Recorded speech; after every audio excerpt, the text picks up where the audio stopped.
کہہ دو کہ اللہ کی فرما برداری کرو اور رسول کے حکم پر چلو. اگر منہ موڑو گے تو رسول پر اس چیز کا ادا کرنا ہے جو ان کے ذمے ہے اور تم پر اس چیز کا ادا کرنا ہے جو تمہارے ذمے ہے. اور اگر تم ان کے فرمان پر چلو گے تو سیدھا رستہ پالو گے اور رسول کے ذمے تو صاف صاف پہنچا دینا ہے. جو لوگ تم میں سے ایمان لائے اور نیک کام کرتے رہے ان سے اللہ کا وعدہ ہے کہ ان کو ملک کا حاکم بنا دے گا جیسا ان سے پہلے لوگوں کو حاکم بنایا تھا، اور ان کے دین کو جسے اس نے ان کے لیے پسند کیا ہے مستحکم و پائیدار کرے گا، اور خوف کے بعد ان کو امن بخشے گا. وہ میری عبادت کریں گے اور میرے ساتھ کسی چیز کو شریک نہ بنائیں گے، اور جو اس کے بعد کفر کرے تو ایسے ہی لوگ بد کردار ہیں. اور نماز پڑھتے رہو اور زکات دیتے رہو اور پیغمبر کے فرمان پر چلتے رہو تاکہ تم پر رحمت کی جائے.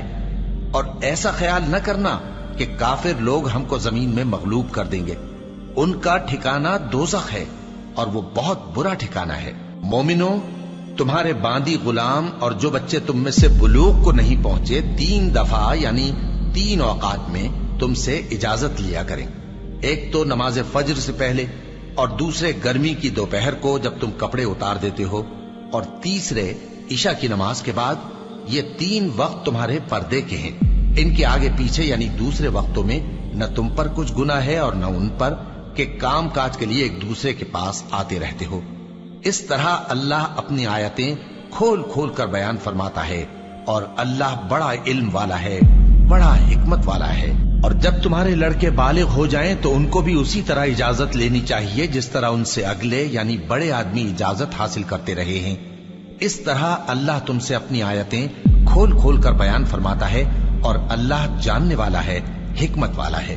اور بڑی عمر کی عورتیں جن کو نکاح کی توقع نہیں رہی اور وہ زائد کپڑے اتار کر سر ننگا کر لیا کریں تو ان پر کچھ گناہ نہیں، بشرطے کہ اپنی زینت کی چیزیں نہ ظاہر کریں.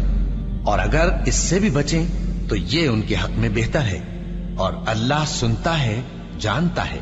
نہ تو اندھے پر کچھ گناہ ہے اور نہ لنگڑے پر اور نہ بیمار پر اور نہ خود تم پر کہ اپنے گھروں سے کھانا کھاؤ یا اپنے باپ دادا کے گھروں سے یا اپنی ماؤں کے گھروں سے یا بھائیوں کے گھروں سے یا اپنی بہنوں کے گھروں سے یا اپنے چچاؤں کے گھروں سے یا اپنی پھوپھیوں کے گھروں سے یا اپنے ماموؤں کے گھروں سے یا اپنی خالاؤں کے گھروں سے یا اس گھر سے جس کی کنجیاں تمہارے ہاتھ میں ہوں یا اپنے دوستوں کے گھروں سے.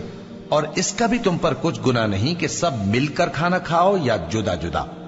پھر جب گھروں میں جایا کرو تو اپنے گھر والوں کو سلام کیا کرو. یہ اللہ کی طرف سے مبارک اور پاکیزہ تحفہ ہے. اس طرح اللہ اپنی آیتیں کھول کھول کر بیان فرماتا ہے تاکہ تم سمجھو. مومن تو وہ ہیں جو اللہ پر اور اس کے رسول پر ایمان لائے، اور جب کبھی ایسے کام کے لیے جو جمع ہو کر کرنے کا ہو پیغمبر کے پاس جمع ہوں تو ان سے اجازت لیے بغیر چلے نہیں جاتے. اے پیغمبر، جو لوگ تم سے اجازت حاصل کرتے ہیں وہی اللہ پر اور اس کے رسول پر ایمان رکھتے ہیں.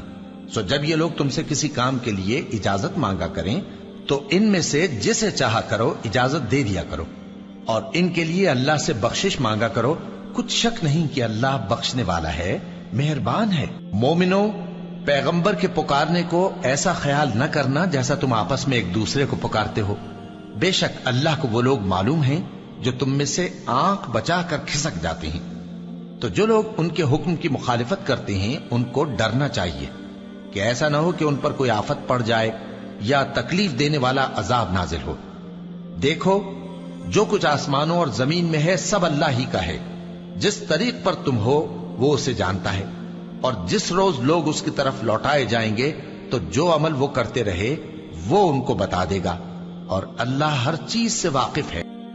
اللہ اکبر، اللہ